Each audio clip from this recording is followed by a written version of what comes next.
Good afternoon, everyone. Our Team 3, Project Alpha. Our team members include Jenny, Gary, Neil, Jack, and Ada, me. I will talk about the first part, background and data sourcing. Neil will introduce the first pipeline, and Jack will talk about the second pipeline. Jenny will give us an introduction of data science, business intelligence, and future work, and make a conclusion. Now, please let me start. As we all know, Instacart is an American company that operates a grocery delivery and pickup service in the US and Canada. They cooperate with other large supermarkets or stores, such as Costco, Sephora, and Acture, to be as a platform for customers to purchase products from their website or mobile application. In order to improve customer satisfaction and appeal more cooperative merchants to increase sales, they would like a data team to help them to understand customers' purchasing behavior. So they provide year 2017 sales data. It concludes 3 million orders and 200,000 users. The data size consists of 6 files, each containing different information about Instacart, such as information about the products, the aisles on which the product is placed, what the product was reordered, and after how many days did the user come back to shop, and actual. Based on the analysis of dataset, our team finally decided to produce 2 products, self-analysis platform and a prediction application. The dataset is divided into 3 parts: prior datasets, train datasets, and test datasets. Prior datasets contain information about users and their previous orders. The train and test datasets will be used for the training and testing of the model. These previous datasets will be used for future engineering and machine learning. We also utilize all the provided data to build a modern data warehouse in Snowflake for the sales analysis business intelligence platform. Now let's welcome to my team member Neil to introduce what we have done to realize this aim. Okay, so as we can see on this architecture diagram, our first architecture incorporates the ETL process.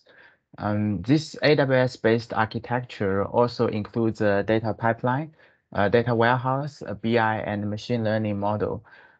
So from the diagram, once the data source is loaded to S3 staging zone bucket, the Lambda function is triggered to invoke the step function to orchestrate the ETL job within the AWS Glue.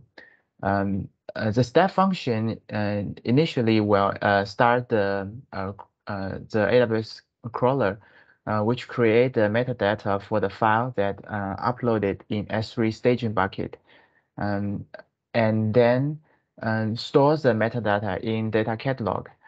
Here I'll underline that one advantage of incorporate a data catalog into our architecture is the creation of a fully controlled centralized metadata repository that makes it simple for our project to find, store, and manage metadata in a data lake.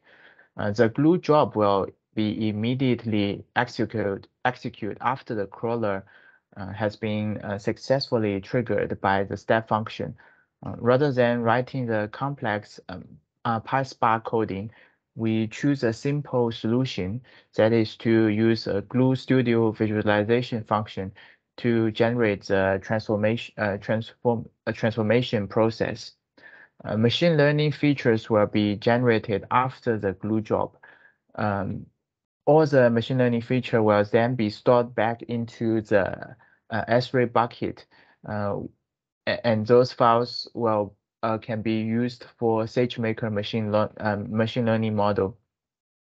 The AWS Athena is another branch that we introduced in our design. It connects a data catalog to set up data mart for the BI platform, which is Tableau to consume. Next page, please. Nope. Next page, please.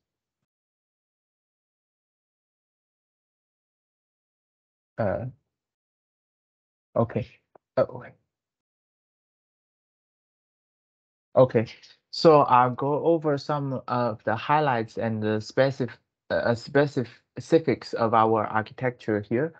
The step function is activated by the Lambda function to start the glue crawler.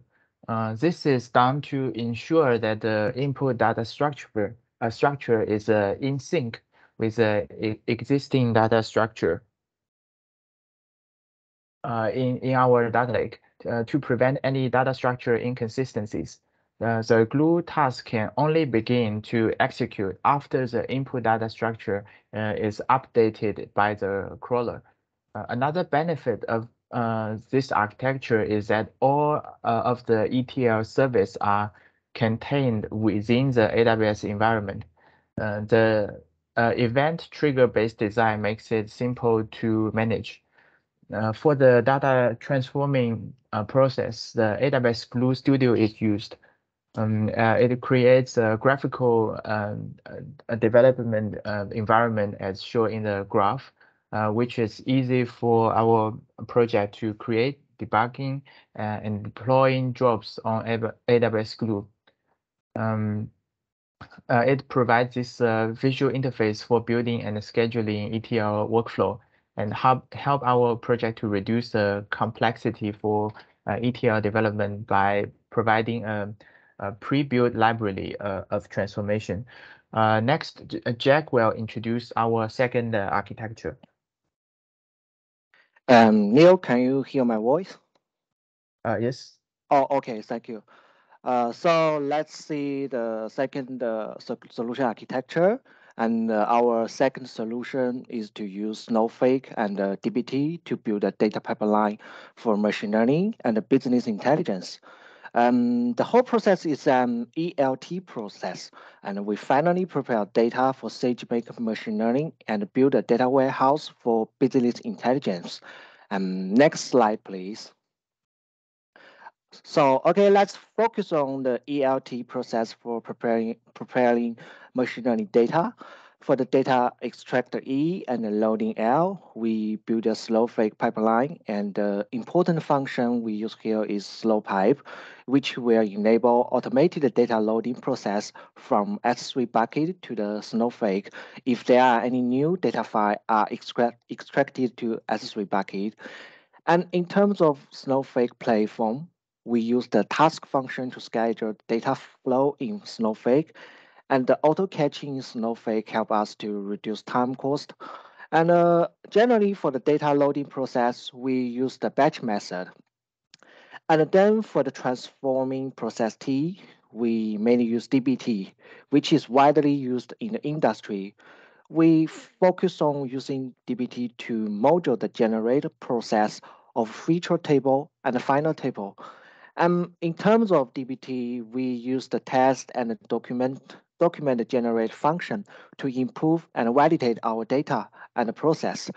dbt can connect to GitHub, and this is the tool we choose for our dbt project version control repository. Other point is that dbt can generate data lineage, which clearly shows the data flow and help us manage the structure of our process. The final goal for our dbt transforming process is to provide a data file for machine learning. And also in our project, we use dbt to provide data and a warehouse for business intelligence. So next slide, please. Thank you. And as we can see from project lineage graph, we finally generated two data files. We can see the bottom of the graph, the red line are for machine learning, and the blue lines flow is for business intelligence. And in terms of business intelligence, we actually create three layers, and they are staging layer, curate layer, and business layer. And so that we can generate a data file for business intelligence. So next slide, please. And here we can see we use the Tableau to connect to data warehouse we make in dbt and to generate a platform for the user, for the instant company to do self data analytics. And Jenny will demonstrate it later. So welcome my next team member, Jenny. Thank you, Jack. Yes. So the ultimate goal of our project is to maximize and utilize the business intelligence value of the 3 million grocery order data. Our data pipeline and data warehouse provide ready-to-use data input for our downstream data analysis and machine learning. Now let's first take a look at our Tableau dashboard through that link below. And could you?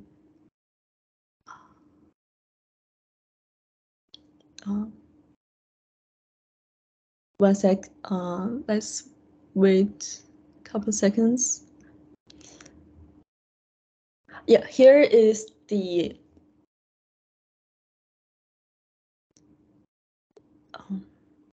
here's the interactive Tableau dashboard that we created. And as we can see that it provides a preview for the overall perspective of all our available data. And for the visualization, we can see the heat map of the top 20 products or any select number of products of select departments and check how the sales numbers of a product or a department are doing daily, hourly, or over a given time period. Or like we can select a certain week in the bar chart below. And with this preview, it's easy to see what we are dealing with and what we are hoping to achieve with machine learning. So now let's go back to the slides.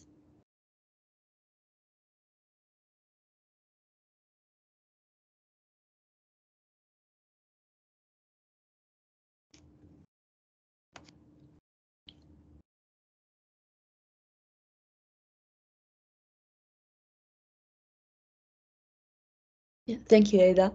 For machine learning, we are using SageMaker as it's in the AWS ecosystem, which makes it easy to manage and maintain with like our whole data infrastructure solution. And it's handy to use with Jupyter Notebook and scalable for building, training, and deploying machine learning models. And most importantly, we can later on host our trained machine learning model in an endpoint, so we can configure a REST API gateway to deliver our prediction results. Next slide, please. As we are aiming to solve a classification problem, we are using XGBoost as the algorithm to start with. For it provides regularized boosting, so it's not overfitted to the dataset we use to train the model, and it can handle missing data automatically. So it has a higher tolerance for missing value and reduce the workload for preparing data. And it also provides cross-validation at each iteration. So it allows us to like evaluate the performance at each step of the training. So we can actually see and monitor the accuracy of the model as it iterates, and we can stop like bad training from wasting time, or like see the optimal iteration number as it goes. So it's clear that which point is the optimal point. And it also comes with parallel processing, which allows it to utilize all the processing resources that make our builds cheaper. And it can also take advantage of cloud clusters, which make it more like scalable for our big data coming down the data pipeline. And it also like fast and easy to use and everything. And we use the dataset as training and validation datasets and testing dataset. We use the cross-validation method to train our model and fine-tune the parameters, and then evaluate the performance result using our test dataset. We are able to reach up to the precision rate of 82.9%, which is a viable result for prediction. And next slide, please. Then we deployed our optimized best-trained model, and with the endpoint function of SageMaker, we are able to deliver our recommendation response to our end user through the REST API gateway evoked by Lambda function build. With input of customer features, the end user can talk to the API gateway and receive the response of the recommendation result given by our recommendation system. Next slide, please. So above is the whole picture of our project and our deliverables. And for our project development and management, we are using Jira to manage our task and workload. We plan our tasks with 2 sprints and manage tasks in 4 categories: to do, in progress, in review, and done, which is our agile pivot approach. And next slide, please. For future work, we're hoping to improve our end-user web UI, so it's more user-friendly and can represent our recommendation result better. We're also hoping to collaborate more with our DevOps team to achieve a CI/CD pipeline automation, and also a full data pipeline orchestration, and we are also hoping to maybe explore data streaming solutions in the future. And that is all. Thank you.